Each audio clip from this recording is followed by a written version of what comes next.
Hello and welcome to the Truth Channel. In today's video, we will be watching a clip that the Western media is trying to hide from the American public. In this video, we see Putin warning the public that something very bad is about to happen. Tell us what you think in the comments. I cannot help asking those who have caused this situation, do you realize now what you've done?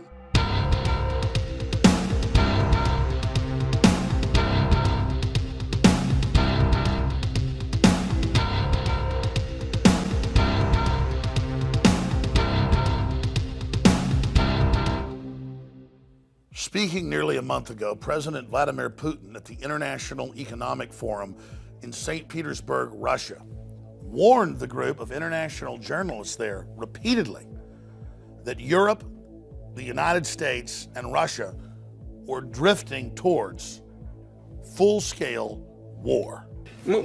We know year by year what's going to happen, and they know we know. It's only you that they tell these fables and you buy it and spread it to the citizens of your countries. Your people do not feel a sense of the impending danger. This is what worries me. How do you not understand that the world is being pulled in an irreversible direction? That is the problem. But they pretend like nothing's going on. I don't even know how to get through to you people anymore. And the big news is, a month later, almost a month later, after we first reported on it, in mid-June, there has been almost no Western coverage of it at all. And that's exactly what Putin was getting at. Whether you love Putin or hate Putin, if the leader of Russia, with thousands of intercontinental ballistic missiles and cruise missiles, is telling the West, I don't know how to get through to you, your media is controlled, you're being manipulated, NATO is putting missiles on our borders, we're having to move missiles in, you've overthrown Ukraine, you're on an offensive, you're funding and protecting radical Islam, do you know what you've done? Do you know what you've done, as he said at the UN, destabilizing the Middle East? Why are you doing this?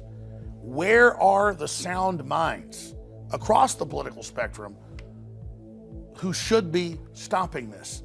Russia has 3 overseas military bases. You have hundreds. You have your spies inside our country trying to overthrow it. You have your CIA people trying to get into our embassies. You are at war with us. And the average American, the average European, the average Brit is not aware of this. Another threat that President Obama mentioned was ISIS. Well, who on earth armed them? Who helped to arm the Syrians that were fighting against Assad? Who created the necessary political climate that facilitated this situation? Who pushed for the delivery of arms to the area? Do you really not understand as to who is fighting in Syria? But the issue of a major world leader saying that we're moving to the brink of war, and it's not in our news, that's the big story. It shows how incredibly controlled things are. Deutsche Bank, one of the biggest banks in the world, is plunging right now. Much bigger than Lehman Brothers. If it continues, it'll make 2008 look tame in comparison. Elites are building armored fortresses and redoubts all over the world, admitting they believe collapse is coming. Governments are digging in. Russia is digging in.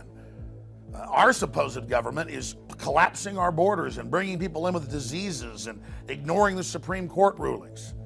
It seems an age of madness or megalomania is now upon us. We've seen great evil out of Russia. We've seen great evil out of Germany. We've seen incredible evil out of communist China.